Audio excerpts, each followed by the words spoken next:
বুকে কফ জমে আছে, সেই কফটা বের করার জন্য কোনো হোম রেমেডি কি আছে? আর এরকম হলে সে কি ডাব খেতে পারে?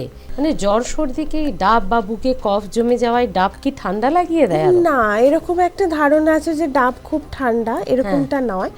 তো নর্মাল টেম্পারেচারে ফ্রেশ ডাবের জল সকালের দিকে খাওয়া যায়। মানে তুমি সন্ধেবেলা আমি ডাবের জল খেতে বলবো না, সকালের দিকে ডাবের জল খাওয়া যায়, কারণ এর মধ্যে এতটাই ইলেকট্রোলাইটগুলো থাকে, সোডিয়াম পটাশিয়াম এগুলো, তো এগুলো কিন্তু আমাদের শরীরে ইনফেকশন প্রিভেন্ট করতে হেল্প করে।